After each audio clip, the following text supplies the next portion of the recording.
Hello everyone, welcome in my organic chemistry class.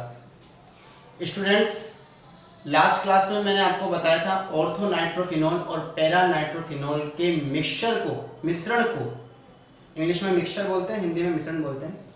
किस तरह हम फ्रैक्शनल डिस्टिलेशन यानी कि प्रभाजी आसवन से अलग कर सकते हैं। बिकॉज ऑर्थो नाइट्रोफिनॉल के अंदर आपको इंट्रामोलिक्यूलर हाइड्रोजन बॉन्डिंग देखने को मिलती है, यानी कि अंतः अणु का हाइड्रोजन बंद होता है ऑर्थो नाइट्रोफिनॉल में, जबकि पैरा नाइट्रोफिनॉल जो होते हैं उनमें होता है अंतरा अणु यानी कि इंटरमोलिक्यूलर हाइड्रोजन बॉन्डिंग। तो इंटरमोलिक्यूलर हाइड्रोजन बॉन्डिंग जिन कंपाउंड में होती है उनका बॉइलिंग पॉइंट अदर कंपाउंड के कंपैरिजन में ज्यादा हो जाता है।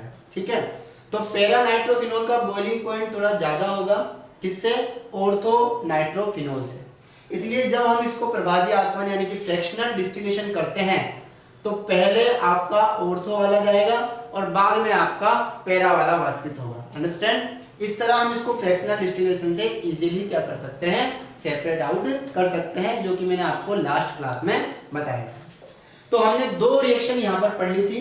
नाइट्रेशन फिनॉल की जो बेंजीन रिंग की रिएक्शन थी उसमें हमने दो रिएक्शन डिस्कस कर ली है, एक तो नाइट्रेशन और एक सल्फोनेशन, सल्फोनीकरण और नाइट्रीकरण। आज रिएक्शन नंबर 3 हम पढ़ रहे हैं, जो कि ऑलरेडी आप पहले पढ़ चुके हो कई जगह, फ्रीडल क्राफ्ट रिएक्शन, जो कि एक तरह की इलेक्ट्रोफिलिक सब्स्टिट्यूशन रिएक्शन होती है।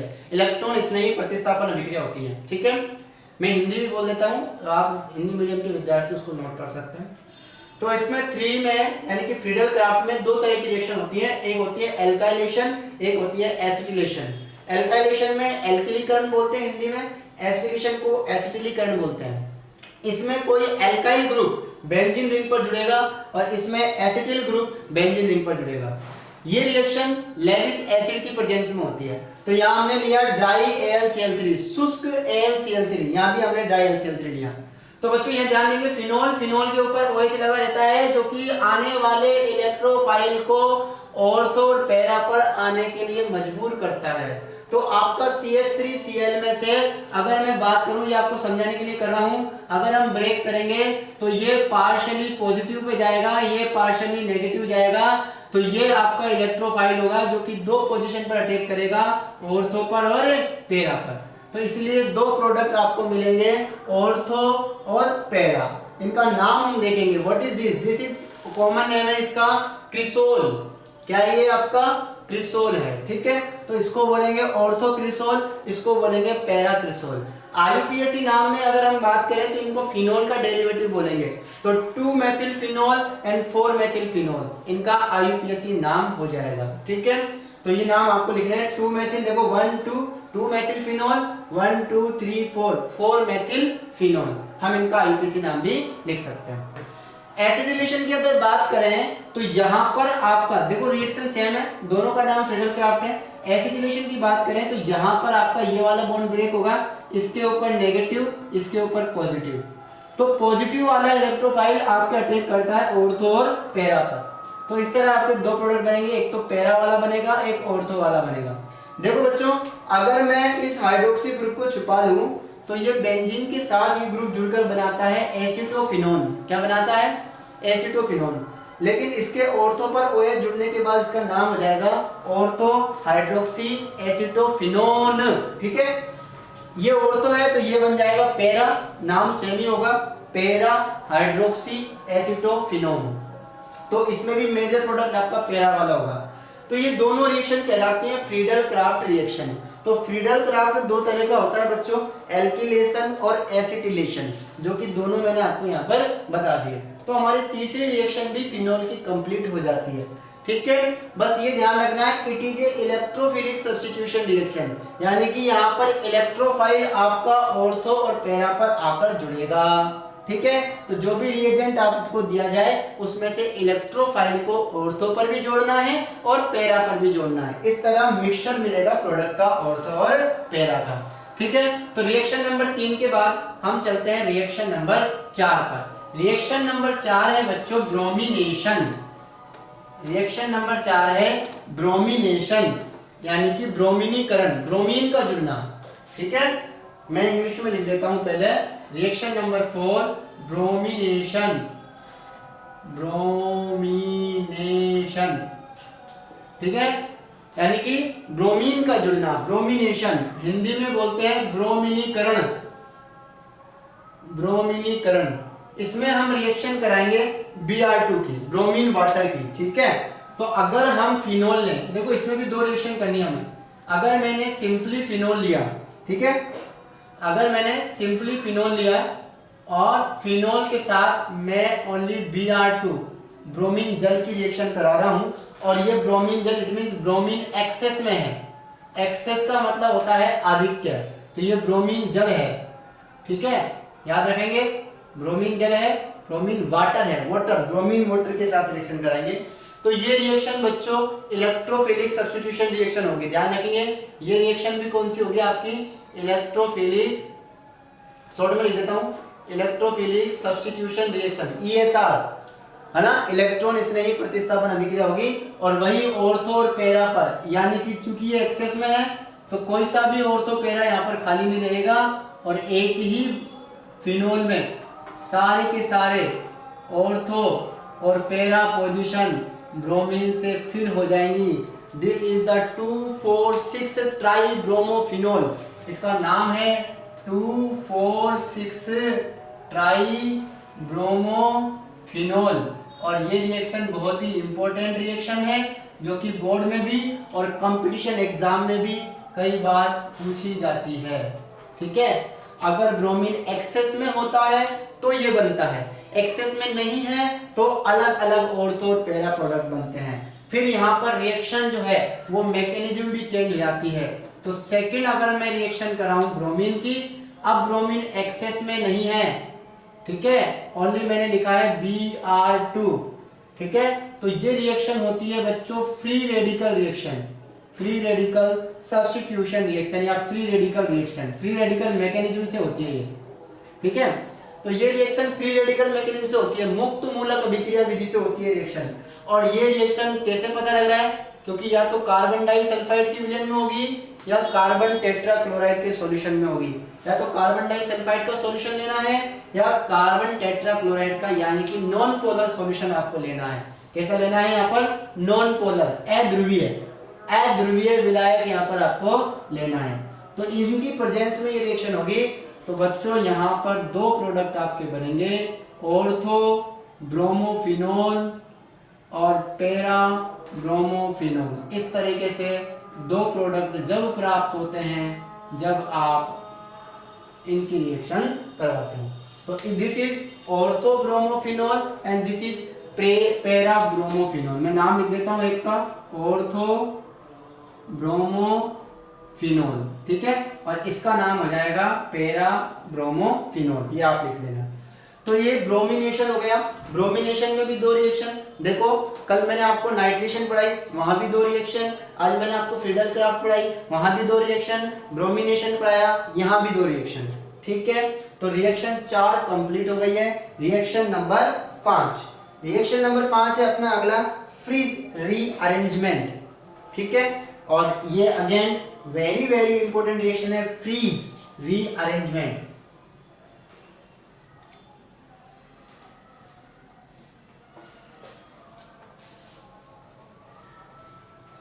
तो अगली रिएक्शन है रिएक्शन नंबर 5, फ्रीज रीअरेंजमेंट, ठीक है। रिएक्शन नंबर 5 देखो, Fries rearrangement, Fries rearrangement, rearrangement, Fries rearrangement. Fries rearrangement reaction एक तरीके से रीअरेंजमेंट रिएक्शन है, हिंदी में बोलते हैं फ्रीज पुनर्विन्यास, फ्रीज पुनर्विन्यास हिंदी में। इस रिएक्शन की अगर हम बात करें, एक टाइप का अभी हमने आपको फ्रीडल क्राफ्ट पढ़ाया, वही फ्रीडल क्राफ्ट यहाँ पर होगा, लेकिन केवल अलग तरीके से होता है, ठीक है। फर्स्ट ऑफ ऑल जैसे हम बात करते हैं, बिल्कुल आसानी देखेंगे, ये रहा आपका फिनोल, ये थोड़ा सा अलग तरीके से होता है, नेम रिएक्शन है, ध्यान रखेंगे, फ्रीज रीअरेंजमेंट नेम रिएक्शन है, दैट इज फिनोल, और इस फिनोल की रिएक्शन वही एसिटिल क्लोराइड से कराएंगे, CH3 डबल बॉन्ड OCl। अब यहाँ पर रिएक्शन जो स्टार्टिंग में होती है, क्योंकि हमने यहाँ पर ड्राई AlCl3 नहीं लिया है, ध्यान रखेंगे, अगर ड्राई AlCl3 लेते हैं तो ये आपका ऑर्थो पैरा पर जुड़ता, लेकिन यहाँ पर ड्राई AlCl3 नहीं लिया है, इसलिए आपका सबसे पहले ये यहाँ इस H को निकालेगा और यहाँ से ये Cl निकलेगा। तो आपके पास बनता है बच्चों दिस इज O के साथ जुड़ जाएगा ये group C double bond OCH3, this is ester, ठीक है ना, फेनिल एसीटेट इसका नाम है। तो ये आपके पास पहले बनता है और साथ में आपके पास H और Cl दोनों मिला के बन जाएगा बच्चों HCl। HCl आपका बाहर निकलता है, ये कॉमन होगा कब, जब हमने यहाँ पर ड्राई AlCl3 नहीं लिया। अगर मैं ड्राई AlCl3 ले लेता, अगर मैं यहाँ ड्राई AlCl3 ले लेता तो ये रिएक्शन नहीं होती, तो फिर ये नहीं होती, अंडरस्टैंड। इसलिए हम यहाँ पर ड्राई AlCl3 नहीं लेते हैं फ्रीज रिएक्शन में। अब इसके अंदर हम सब जानते हैं कि हर कॉर्नर पर हाइड्रोजन होते हैं, बेंजीन के हर कॉर्नर पर एक एक हाइड्रोजन होता है, ये हम सबको पता है, ऑर्थो पर भी होता है और पैरा पर भी होता है। तो अब इस रिएक्शन में अब आगे नाइट्रोबेंजीन के सॉल्यूशन में, तो यहाँ पर नाइट्रोबेंजीन हम लेंगे, नाइट्रोबेंजीन का सॉल्वेंट हम लेंगे, ठीक है ना। तो इन द नाइट्रोबेंजीन यानी कि नाइट्रोबेंजीन के सॉल्यूशन में, है ना, हम क्या करेंगे, वही ड्राई का मतलब निर्जल शुष्क AlCl3 लेते हैं हम। अब रिएक्शन चेंज हुई है और ये रिएक्शन टेम्परेचर बेस्ड रिएक्शन है, दो टेम्परेचर पर अलग अलग प्रोडक्ट आपको देखने को मिलेंगे। अगर आप लेते हो 333 केल्विन से कम, तो लेस देन 333 केल्विन टेम्परेचर, अगर 333 केल्विन से कम टेम्परेचर आप लेते हो तो आपको इसका पैरा प्रोडक्ट मिलता है। कौन सा प्रोडक्ट मिलता है, पैरा। देखो क्या होगा, रीअरेंजमेंट होगा, पैरा से हाइड्रोजन निकलेगा, यहां चला जाएगा और ये पूरा ग्रुप यहां आ जाएगा, ये हाइड्रोजन यहां और ये वाला यहां, दिस इज रीअरेंजमेंट प्रोडक्ट। तो आपके पास कैसे होगा, देखो ये आपके पास बन गया वापस फिनोल और नीचे पैरा पोजीशन पर आपका आ जाएगा एसीटोफिनोन। तो पैरा हाइड्रोक्सी एसीटोफिनोन, यानी कि पैरा आपको उत्पाद प्राप्त होता है, पैरा हाइड्रोक्सी एसीटोफिनोन आपको प्राप्त होता है, ठीक है। और अगर आप यहां पर टेम्परेचर थोड़ा सा बढ़ा देते हो, ये तो 333 से कम है, अब इससे ऊपर कर दिया आपने और आप चले गए 433 केल्विन से अबव, 433 अबव 433 केल्विन, 433 केल्विन से ऊपर टेम्परेचर आपने ले लिया 433 केल्विन से, तब आपको मिलता है ऑर्थो। तो मोस्टली जल्दी से कम टेम्परेचर पर कौन मिल जाता है, पैरा, ध्यान रखेंगे, ओके। तो यहां पर आपको मिल जाता है, बड़ा बना देता हूं थोड़ा सा, फिनोल, और वो भी कौन सा वाला मिलेगा वो आपको, ऑर्थो वाला।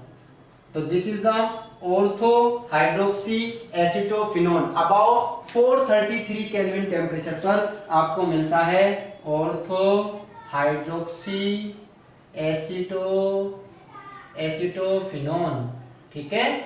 ये आपको मिलता है 433 केल्विन टेम्परेचर से ऊपर, ठीक है। तो बच्चों इस रिएक्शन को बोलते हैं फ्रीज रीअरेंजमेंट रिएक्शन। ये 5वें नंबर की आपकी रिएक्शन हो चुकी है। नेक्स्ट हम पढ़ेंगे फॉर्मुलेशन, ठीक है, फॉर्मुलीकरण,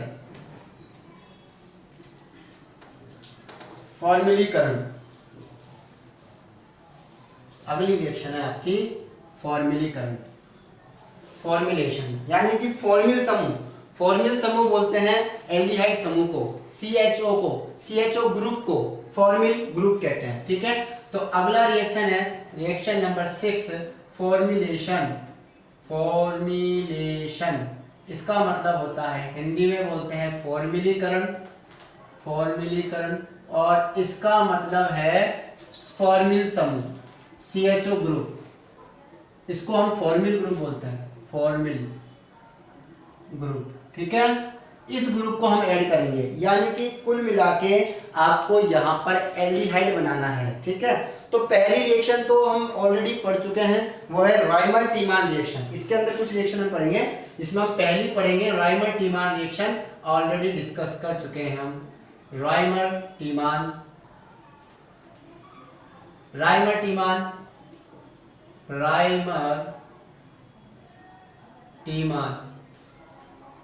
रिएक्शन, ठीक है। हिंदी में लिख देता हूं, राइमर-टीमान अभिक्रिया, राइमर-टीमान अभिक्रिया। तो चलिए राइमर-टीमान के बारे में बात कर लेते हैं। हर कोई बच्चा जानता है फिनोल के साथ, ठीक है। ये रिएक्शन शायद बताने की जरूरत नहीं होनी चाहिए। क्लोरोफॉर्म लेंगे, क्लोरोफॉर्म की जगह कार्बन टेट्राक्लोराइड ले लेंगे तो सैलिसिलिक एसिड बनता है, लेकिन मुझे सैलिसिल्डिहाइड बनाना है, इसलिए 3 mole of alcoholic KOH, okay. और यहाँ पर आपके पास राइमर-टीमान रिएक्शन में हम सब जानते हैं मेन प्रोडक्ट आपका होता है salicylaldehyde, orthosalicylaldehyde plus 3H2O plus 3KCl, okay. तो यहाँ पर आपके पास बनता है सैलिसिल्डिहाइड, हिंदी में लिख देता हूँ सैलिसिल्डिहाइड। ये आपका फॉर्मिल ग्रुप ऐड हो गया, ठीक है। एक तो है राइमर-टीमान। रिएक्शन नंबर 2, गाटरमान एल्डिहाइड संश्लेषण। Gattermann GATTRMANN, Gattermann aldehyde synthesis, इसका मतलब होता है संश्लेषण। गाटरमान एल्डिहाइड संश्लेषण, इसके बारे में बात करते हैं। ये एकदम नई रिएक्शन है, तो इसमें सबसे पहले हम HCl और HCN की रिएक्शन कराते हैं। हाइड्रोजन साइनाइड और हाइड्रोक्लोरिक अम्ल की रिएक्शन कराते हैं in the presence of dry ZnCl2, निर्जल ZnCl2 जिंक क्लोराइड की उपस्थिति में। ड्राई का मतलब शुष्क, निर्जल, ठीक है। तो HCl और HCN हाइड्रोजन साइनाइड की रिएक्शन करेंगे। देखो सबको पता है, ध्यान से देखेंगे, ये नाइट्रोजन पर जाएगा, यहाँ माइनस और यहाँ प्लस, सबको पता है।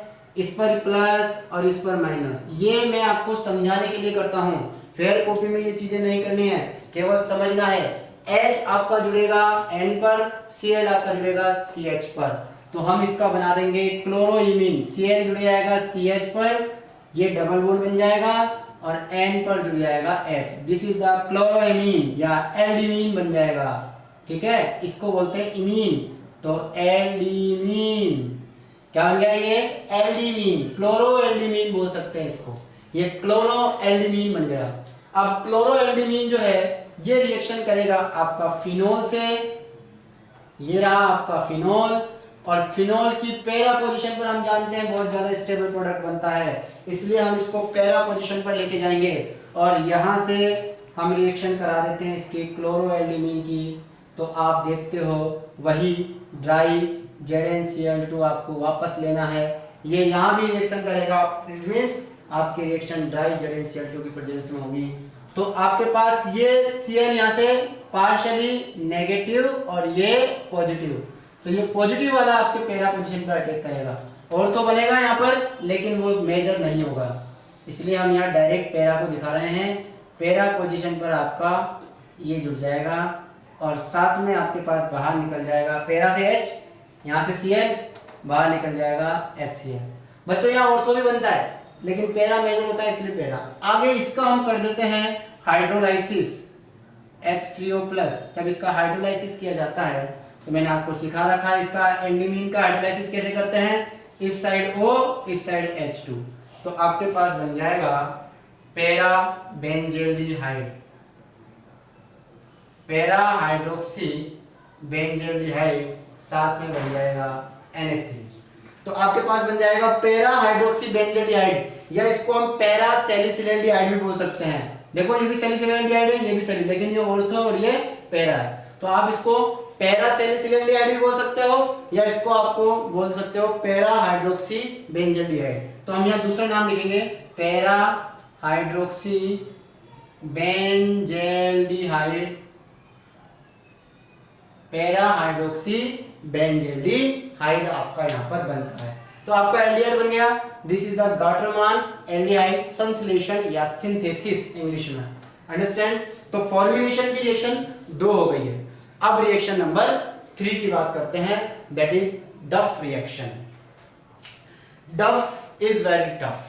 डफ की अगर हम बात करें तो पढ़ लेते हैं डफ रिएक्शन। एक छोटी सी रिएक्शन है, देख लेते हैं ताकि आपका फॉर्मुलेशन पूरा हो जाएगा, कल कार्बोक्सिलेशन पढ़ लेंगे, ठीक है। डफ रिएक्शन आपको एज इट इज याद करनी है बच्चों, ये आपके सिलेबस में इसी बार जुड़ी है। इसकी मैकेनिज्म बहुत लंबी होती है, इसलिए हम इसकी मैकेनिज्म को डिस्कस नहीं करेंगे, डायरेक्ट रिएक्शन याद करेंगे। इसकी रिएक्शन है थर्ड, डफ रिएक्शन। डफ रिएक्शन इंपॉर्टेंट है, हिंदी में भी यही है डफ अभिक्रिया।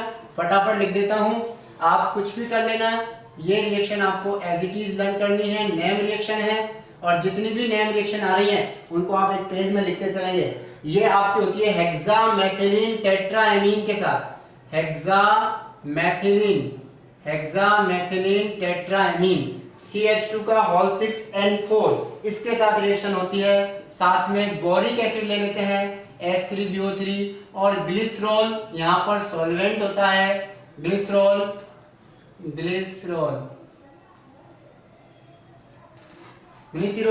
यहाँ पर सॉल्यूशन होता है, और हल्का सा जैसे ही टेम्परेचर देंगे आपका सबसे पहले तो ऑर्थो पोजीशन पर, कौन सी पोजीशन पर, ऑर्थो पोजीशन पर बन जाता है CH डबल बॉन्ड NHCH3, ये आपका बनता है NCH3, ठीक है, ये आपका बनता है NCH3, N मेथिल एल्यूमिन, ये आपका बनता है। अब आगे वही हम इसका हाइड्रोलाइसिस करा सकते हैं। आप सब जानते हो हाइड्रोलाइसिस कैसे होता है एल्यूमिन का। तो जैसे ही मैं इसका हाइड्रोलाइसिस कराऊंगा तो यहां से ब्रेक होता है बॉन्ड, ठीक है, इसकी तरफ H2 जुड़ता है, इसकी तरफ O जुड़ता है, तो आपके पास आ जाएगा ऑर्थो सैलिसिलेल्डिहाइड, और यही आपका मेन प्रोडक्ट है। साथ में NH2CH3NH2 यानी कि प्राइमरी एमीन आपको ऑब्टेन होता है। इसका नाम आप जानते हो, यह है आपका ऑर्थो सैलिसिलेल्डिहाइड या फिर सैलिसिलेल्डिहाइड। नेक्स्ट हम पढ़ेंगे यहाँ पर नेक्स्ट क्लास के अंदर कार्बोक्सिलेशन। अभी आपकी बहुत रिएक्शन बाकी है फिनोल में, लेकिन समय सीमा को देखते हुए हम मिलते हैं अब आपसे नेक्स्ट क्लास में नेक्स्ट वीडियो के साथ, ठीक है, नई रिएक्शनों के साथ। आप हमारी वीडियो को लाइक करते रहिए, शेयर करते रहिए, चैनल को सब्सक्राइब नहीं किया तो सब्सक्राइब जरूर कीजिए।